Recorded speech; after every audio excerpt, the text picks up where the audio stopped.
Olivier Assayas aime traverser les frontières. Depuis 30 ans, son cinéma franchit les limites de la géographie et celle du temps. L'histoire même du 7e art est pour lui une inspiration. Il a exploré cette mémoire de l'écran, souvent du côté des marges, comme critique autrefois, puis comme metteur en scène. Rappelons-nous d'Irma Vep, son film de 1996, qui regardait loin dans l'espace, vers Hong Kong, mais aussi loin dans le temps, du côté d'un pionnier du cinéma, Louis Feuillade. Cette errance l'a mené sur des rivages poétiques qui ajoutent souvent au charme de ses films. Cette fois, avec Personal Shopper, il tend très fort une corde qui relie le présent immédiat à une forme d'éternité. Pour le présent immédiat, il présente un métier d'une absolue futilité, d'une inutilité quasiment métaphysique. Il s'agit d'acheter vêtements, bijoux et accessoires de luxe à une star internationale qui ne condescend pas bien sûr à faire ses courses elle-même.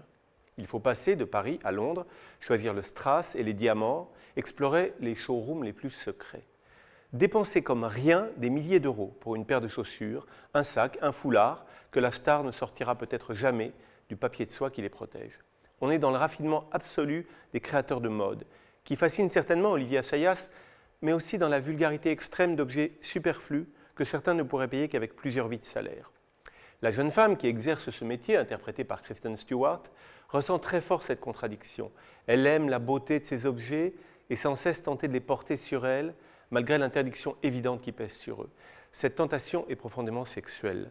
Elle s'étend jusqu'aux sous-vêtements. Les soies les plus fines, les dentelles arachnéennes destinées au corps de la star, pourquoi n'irait-elle pas se poser sur son corps à elle?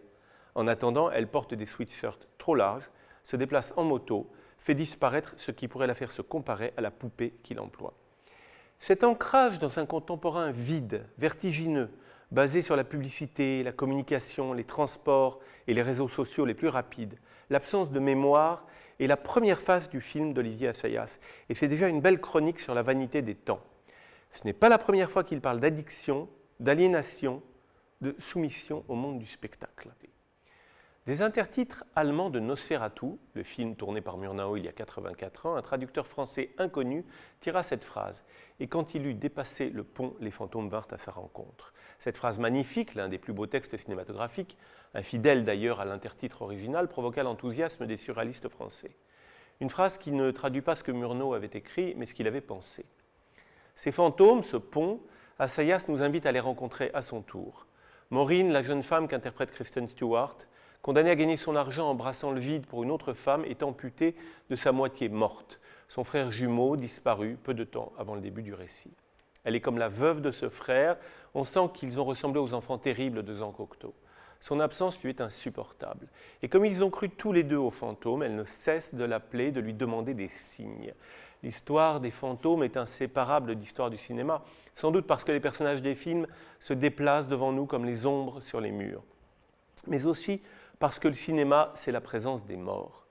Dans le premier article publié dans la presse au sujet du cinéma, dans le journal La Poste du 30 décembre 1895, le critique anonyme écrivait « Lorsque ces appareils seront livrés au public, lorsque tous pourront photographier les êtres qui leur sont chers, non plus dans leur forme immobile, mais dans leurs mouvements, dans leurs actions, dans leurs gestes familiers, avec la parole au bout des lèvres, la mort cessera d'être absolue. Le cinéma, dès le début, est une façon de faire tourner les tables, de communiquer avec ceux qui ne sont plus. Et le grand précurseur, Georges Méliès, fit sortir des fantômes des chaudrons de l'enfer dès 1903. Il s'agissait de silhouettes nébuleuses, de vapeurs transparentes qu'il faisait défiler sur l'écran. Ces ombres rappelaient les photos des spirites du XIXe siècle qui prétendaient attester de la réalité des spectres. Dans les moments du film où Assayas entend montrer les fantômes, il reproduit sans crainte les effets optiques de Méliès. C'est cette copie de l'ancien qui fait la beauté de son film. Le spectateur ressent un double vertige.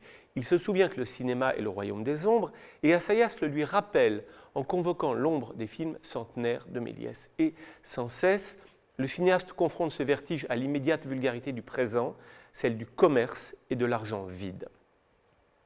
L'art naît des correspondances. Ici, la correspondance se fait entre le fantastique, le rêve poétique et le trivial, la fausse poésie de la publicité. Le public du Festival de Cannes 2016 n'a pas compris grand-chose à cette confrontation. Assayas, pourtant habitué du festival, souvent favori de la critique, a été cette année sifflé, hué. On n'entendait plus dans la salle que le mécontentement bruyant d'une audience qui détestait ce film. Qu'est-ce qu'ils ont cru? Qu'Assayas brassait les clichés, qu'ils ne savaient plus ce qu'il faisait? Certains critiques parlèrent de mortel ennui. On a même lu l'expression « cinéma bobo », suprême insulte bien sûr et tellement déplacée au sujet d'un récit qui explore si bien les tensions entre ce qui est trop voyant et ce qui est invisible. Déjà l'an dernier, Jim Jarmusch racontait les malheurs de vampires romantiques perdus dans un monde sans mystère. Le couple fusionnel de son film Only Lovers Left Alive errait dans un univers hostile et crépusculaire, un monde stupide et oublieux. Un monde où plus personne ne croit en eux. Les vieux 33 tours qu'ils écoutaient sont remplacés chez Assayas par d'antiques émissions de télévision. Le public de Cannes, saisi comme l'héroïne du film par la dictature de l'instant, a cru que les images de Victor Hugo faisant tourner les tables à Guernesey étaient des images naïves. Benjamin Biolay dans le rôle de Victor Hugo. C'était forcément une erreur de casting, alors que ces images sont des imitations des films de télévision des années 60, les fameuses dramatiques, comme on disait alors. Et que Assayas, loin d'être innocent, manipule en fait les clichés avec ironie. Comme le fait Marco Bellocchio dans son dernier film, Fait de beaux rêves, quand le Belphégor du feuilleton télé de 1965 ressurgit sur l'écran de cinéma.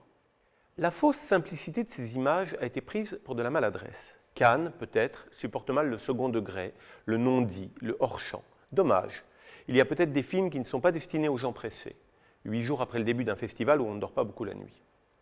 Kristen Stewart est l'interprète parfaite de ce personnage qui souffre à cause de sa place dans le monde, qu'elle déteste et qui la fascine.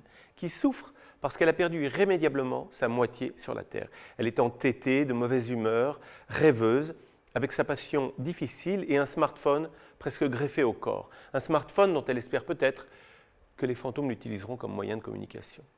Une mélancolie funèbre et romantique, un frère perdu et une sœur condamnée à la nuit, un monde trop vulgaire pour être honnête. Le prix de la mise en scène accordé finalement au film par le jury cannois, ex aequo avec Baccalauréat de Christian Mungiu, a un peu effacé l'injustice de la première projection. Les sifflets de juin seront effacés par les spectateurs de décembre.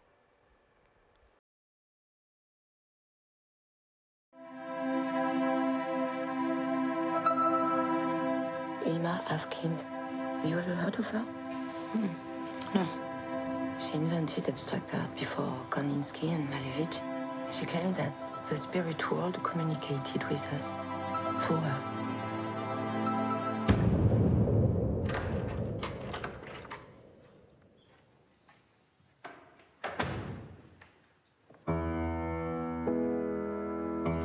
I've read everything Kara asked for. I'm a personal shopper. I hate this job, actually. I spend my days doing bullshit. That doesn't interest me, and it keeps me from what does. It's driving me fucking crazy. You should come here. I need to go back to Lewis's house. Give me the tiniest thing.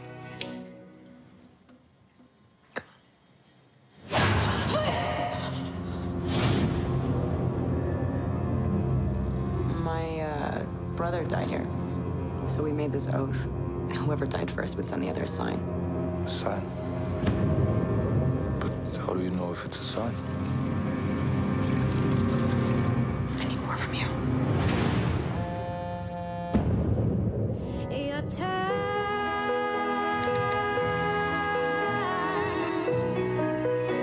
But you also have to free yourself of Lewis.